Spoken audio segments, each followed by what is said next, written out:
Le message du jour vous est présenté par notre frère Marc. Salut, chers bien-aimés de notre Père Céleste. Ce matin, nous examinerons l'obstacle numéro 1 à la prière dominante, victorieuse. Point numéro 1. Certains ont du mal à croire que leurs prières sont acceptées. Bien-aimés, même s'ils ont entendu prêcher l'évangile de la grâce pendant de nombreuses années, certains chrétiens n'ont toujours pas confiance qu'ils sont acceptés devant le Seigneur. Rien n'affaiblit plus le désir de prier que cela. Vous ne pouvez tout simplement pas croire que vous êtes accepté. Très cher, jusqu'à ce que vous soyez convaincu que vous pouvez aller au trône de Dieu sans condamnation, vous ne ferez jamais l'expérience d'une prière prédominante, victorieuse. Paul nous dit que Dieu nous a adoptés simplement parce qu'il nous a aimés. Éphésiens chapitre 1, versets 5 à 6.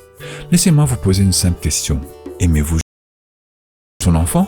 Et est-il votre souverain sacrificateur qui intercède pour vous? Selon les Écritures, peu importe ce que vous avez fait, vous avez le droit d'entrer en sa présence, de trouver toute la miséricorde et la grâce dont vous avez besoin. En fait, c'est à un tel moment qu'il agit comme votre souverain sacrificateur, selon Hébreux chapitre 4, verset 15 à 16. Le Christ nous dit, oui, je peux discerner chacune de vos pensées, bonnes ou mauvaises. Je vois chacune de vos ambitions secrètes, chaque convoitise secrète et chaque action.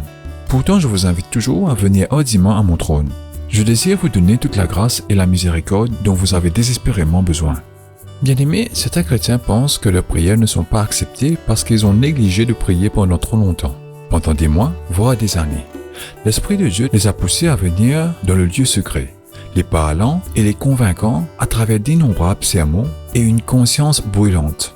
Mais au fil du temps, ces personnes ont construit un réservoir de culpabilité. Ils savent prier, mais ils ne le font pas.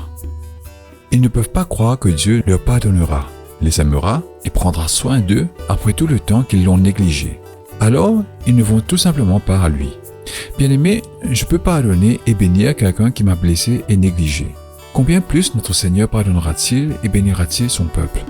Dieu déclare dans Jérémie, « Mon peuple m'a oublié depuis des jours sans nombre. » Jérémie chapitre 2, verset 32. Bien que, dans le chapitre suivant, le Seigneur exhorte, « Pourtant, retourne à moi, dit le Seigneur. Reviens à moi. » Selon Jérémie chapitre 3, verset 1 à 7. Que Dieu vous bénisse tous. N'oubliez pas la louange, l'adoration et la dîme à l'église le dimanche. Profitez-en avec vos proches et essayez de trouver un peu de repos. Nous nous retrouverons lundi prochain pour poursuivre ce message. Au revoir. Si toi aussi tu crois que la parole de Dieu est une bénédiction, partage-la et sois une source de bénédiction pour les autres toi aussi.